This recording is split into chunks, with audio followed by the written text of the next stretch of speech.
Sita sita ya Ogoni sita ile gira kono weazia beno beno beno ya Ogoni beno ile gira kono weazia. 1995,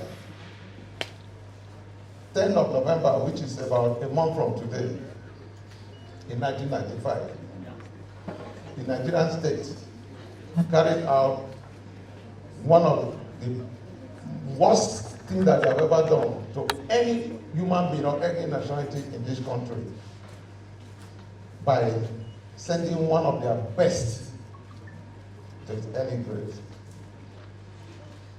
I'm sure that Saro-Wiwa did not pray for this country when you were being forced to die. And you and I know that from that day it came died to today, the enemy has never rested. In fact, from that day, although I don't know, they think that the next morning oil will begin to flow. But unfortunately, when they saw the danger and the mistake that they made, I think Shell started packing from that day. Well, you know about the investment in the open, but I think they started packing from that moment.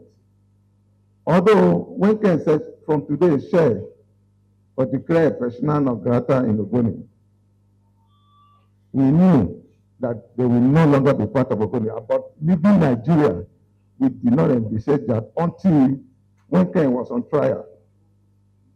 When he said he was not alone on trial, that Shell was right there, and his day will come. And the day came sooner than was predicted. I don't need to tell you about the man we are celebrating. You all know what he stood for. There was never a thing Ken told us that was a lie. Everything he told us was truth. Everything he said, even those that did not happen then, they are beginning to happen. Not too long ago, you heard when Mr. President said they granted a pardon. Not a lawyer. I think in my common sense, you only grant pardon to somebody that has committed an offense. And that's why we're saying that if Mr. President does not know what to do, maybe that's where his power ends in their book. But I think government has a way of working around anything they want to do, anything they want to achieve.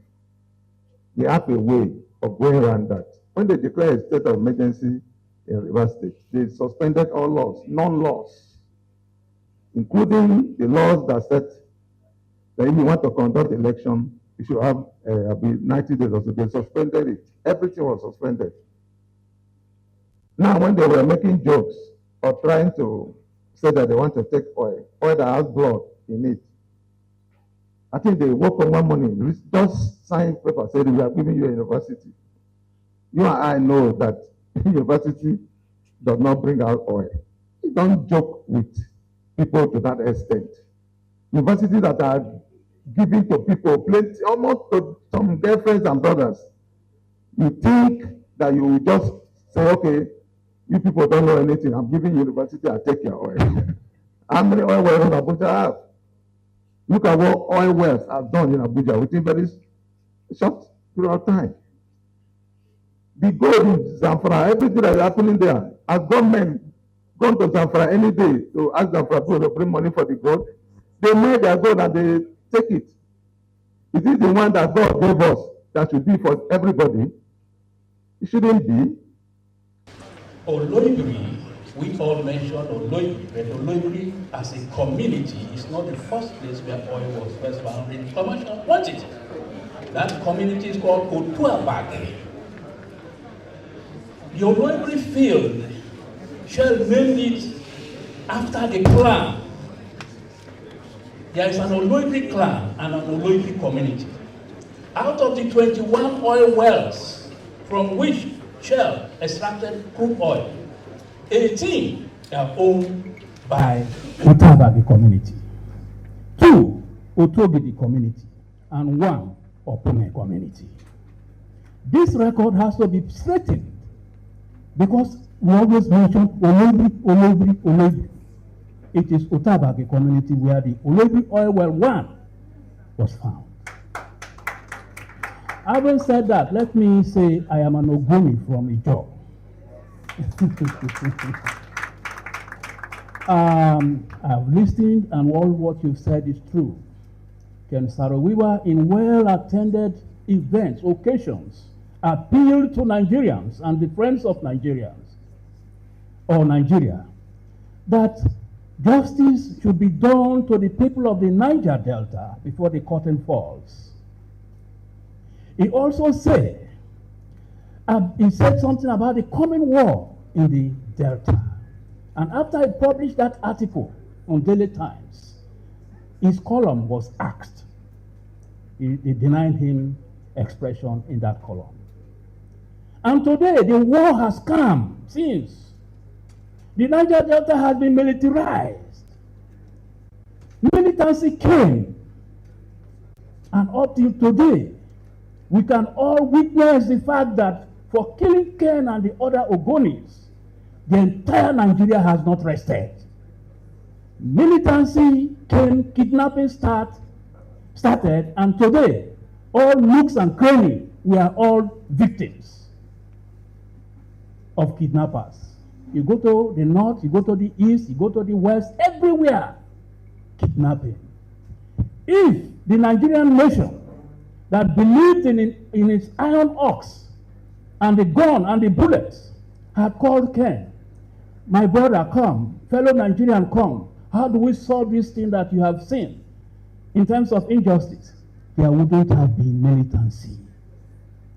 The way guns are here and there, it wouldn't have been so.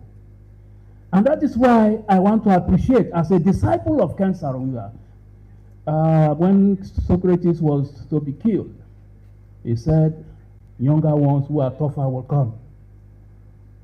And today, I'm happy to see my boss here, Reverend Nemo Basi, who has tutored us, and today I'm also a disciple of Ken Saro-Wiwa.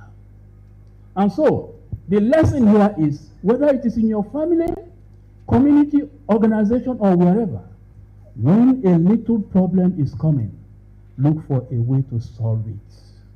Because it might result into myriads of bigger problems if you do not handle it well. And so Nigeria should hear.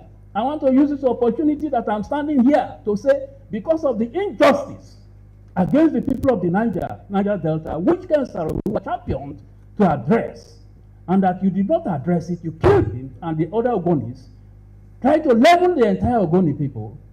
Today, Nigeria has not rested. Nigeria has not rested. And until justice is done, you cannot pardon Ken Saro-Wiwa. You cannot pardon him. He did not commit any crime. I stand with Celestine Akpobare. Ken and the others did not commit any crime. It is unfortunate what happened to the other Ogonis, like Kobani and the rest of them. But then, let justice be done to Ken Saro-Wiwa, the Ogoni people, and the entire Niger Delta. Clean up the Niger Delta now. Thank you. Those threatening days when we were in the trenches, I remember vividly one night, because as the chairman of CDHR and CD, the level team was always coming to my house to brief us. In one of the briefings, it was in the night, he told me, Chris, we are going to withdraw. I shouted, why? Do you want to kill Ken? He said, no. From what he said, he told me that it was clear whether they defended or not, the government had decided to kill Ken. So staying there will give legitimacy to their plan to kill Ken. I didn't sleep that day. I'm sure, as he mentioned here, all of us were worried. I'm happy today that the flag is still flying. Because when I read the other day that Ogoni had consented to shell coming to their land, the first question I asked myself, did they look at the Ogoni Bill of Rights before consenting? that Ken had been pardoned. Did he commit any offense? Like Femi mentioned, that day, Ken was in Ogoni land, and they just called him that he should go back. There was a crisis in Ogoni land. So let him meet an association to him. Why don't you go to my house and have a breakfast? The security did not allow that. Only in the evening, the governor made an announcement that some Ogoni chiefs had been killed, and it was masterminded by Saro-Wiwa and his small organization. The rest is now history. Now, going to the point, what happened was the manipulation of the Nigerian state that does not allow any opposition to their zeal, to their entrenched interest for punitive accumulation of wealth. So any attempt by any group, no matter how highly placed, it's like you are going to move against a moving train. And that was how Ken and his group were seen. That was how they were judged. Sometime in the early 1990s, Ken called me because as the chairman of CDG, as I said, CDG, we were communicating. He gave me his upstairs as an office. I am Professor Lucky. We were seeing him. Yes, at Agri Road. He said, Chris, I think it was more than 50 then. I want to retire. So why do you want to retire? I want to give to the younger generation. Who are the younger generation? He mentioned Lady Mite and one Baraka. I've not seen that Baraka for a long time, except that he was at the University of Port Harcourt. He read political science. He also told me that his dream is to see that in every newspaper published in Nigeria, Ogoni name is mentioned. Either you are praising Ogoni or you are praising Ogoni. In that case, Ogoni is mentioned. And that brings me to a question. He had focus. He had vision. And as a man of humor, he had internalized, his thought was to internalize the joke, the sufferings, the pain of Ogoni people into the consciousness of the global community. And that was why he became the vice president of United Nations, all represented people of the world. I led some Equatorial youths to meet him that we Equatorial ethnic nationality who want to become a member. He gladly consented, but he told us it will cost money.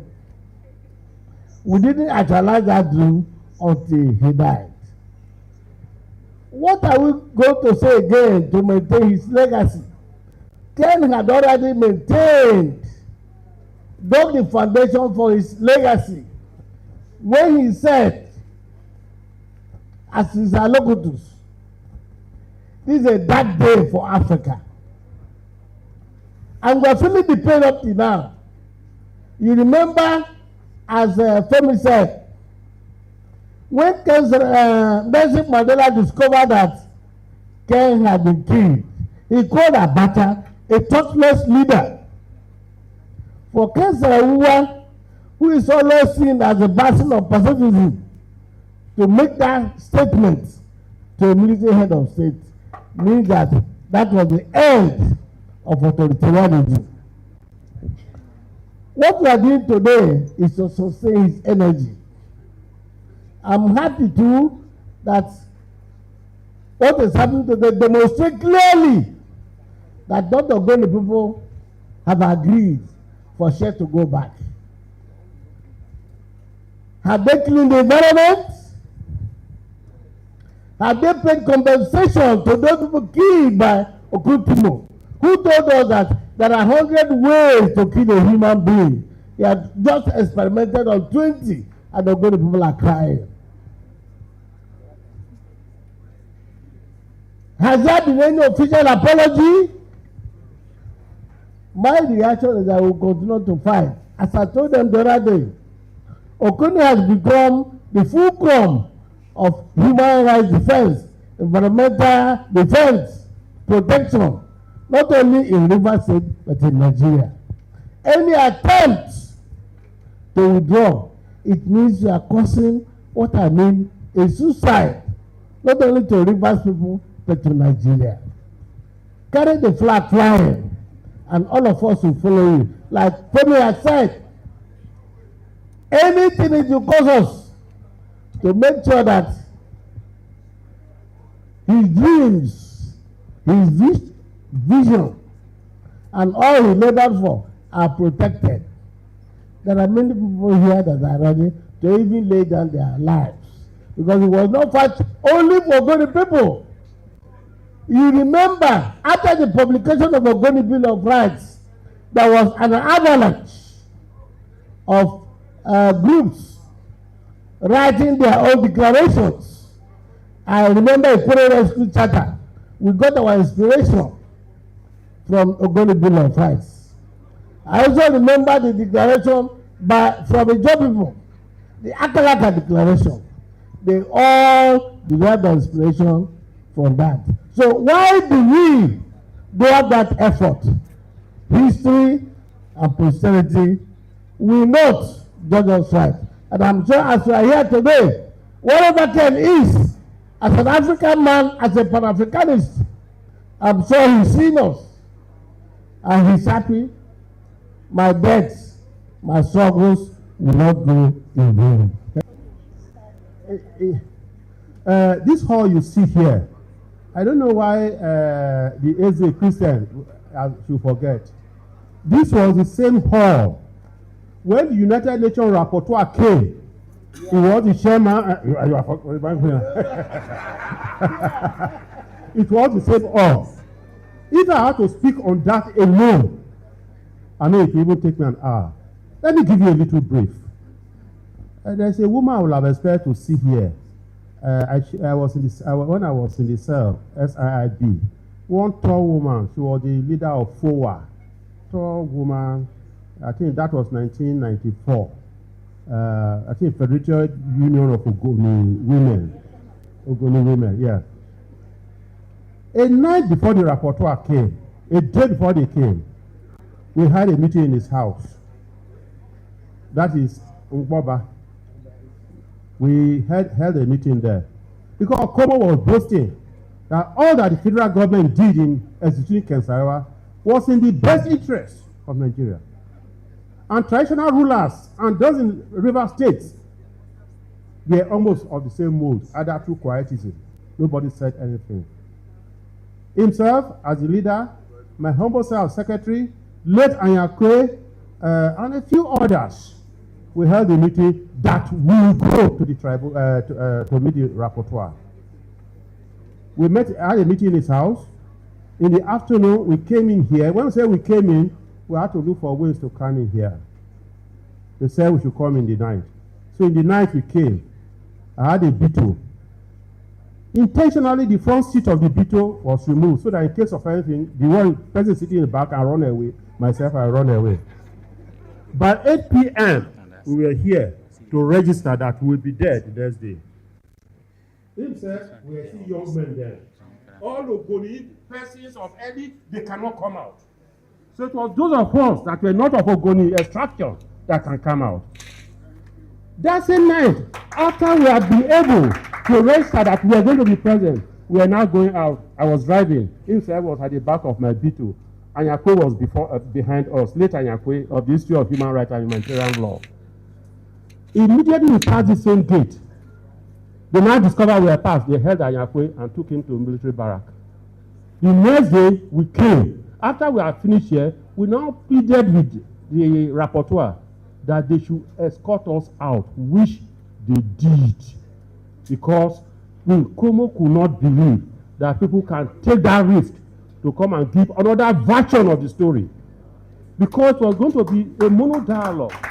Traditional rulers, individuals of importance in River State, they were of the opinion that the killing of Ken was the best thing that had happened to Nigeria. There were only two individuals we can exempt: late Dr. Murphy Akubu and Chief Eric Aso.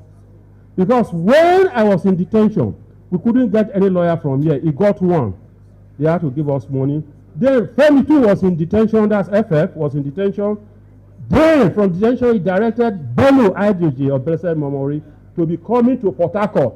He said a week before then, about 2 months before then, he was in SSL for about 2 months. He came back with one terrible cough. That's why you see his voice, that when he talks now, you can't even hear him well. That was the situation we passed through. So if I had to go to Ken Saro-Wiwa, I met him at the level of Campaign for Democracy. He was the first vice chairman of South Zone, followed by Iyayi and my humble self. But Ken Saro-Wiwa was somebody who believed in advocacy. Because during the Abacha Constitutional Conference, the position of CD was that we should not go. But he said, let's use every forum, every platform to advocate. And it was that mistake process that led to Kyoko killings, because he was going to campaign. These are salient facts that he was going to campaign. And I thought too, because personal discussion with him, when we go to Agro, which he gave to us to be used for his office, it appeared he knew Abacha as on one-on-one. Because he was making some comments that no, he could have good intention. But he never knew that those of them you think have good intention never wanted you. And that was how they killed him. For whom a shame, in the 90s, we were always coming for celebration there. What I mean, remembrance. People like Oronto Douglas, Felix Tudolo, Christian Akani, Robert Azibola, Nelson, and up to a point, even Caroline she was a young girl then. We were all going there for, that's Carolina. It's a nice big woman. Two colleagues there, Dr. Kyobel and Pune. I don't know how to pronounce the name. Pune. Yeah, Pune. So that one was the youth leader. So I was always going to, I think I may be one of the few that saw them last. Then, a month before they were executed, there was a balcony. I'm sorry I'm not taking you or something, but I must give some of these stories so that we don't die with them. Balcony. They started now putting barbed wire, building the place. So it was something funny. I would go there, I would see Ledu. Ledu had a small laptop that he was using. If necessary, some messages can be taken out. At a point, they refused us from going in to go and see them. And then, when they were now to be, interrogated, a team came from Lagos. At that same time, I was in State Investigation and Intelligence Bureau for 1 month. I was there. That was where I met that woman, Fowa. And the Ogonis were there, were more than 70. How we were sleeping was a terrible situation. I wouldn't go into the details. When they brought Ken, they moved me to one cell, and we were there for some few hours where we exchanged ideas. So they saw the way we were talking. They quickly separated us because they wanted to interrogate him. What they did was that the individuals were being interrogated. My former class colleague, Dr. Misha Karanwi, was there. But there was a person from Ogoni, the whole of Ogoni, but he wasn't involved. There's a person I always admire with stories, they call him Kuti. I heard that whether he was later executed. But invariably, that the comrades that were in Ogoni, that were in the prison, many of them knew nothing that ever happened. Fortunately for me, the court, Margaret Akpoti-Uduaghan, granted me bail. I was able to get bail. Then when I came back with my colleagues, late Professor Kinako, I won't mention other names. They were now raising funds. Then we were now taking money down to buy food stuff until possibly many of them were released. But what I'm trying to say that I could recall that November 10th, the Dutch Foreign Ministry, Messe Francais, Friends of the Earth, invited me to come and speak on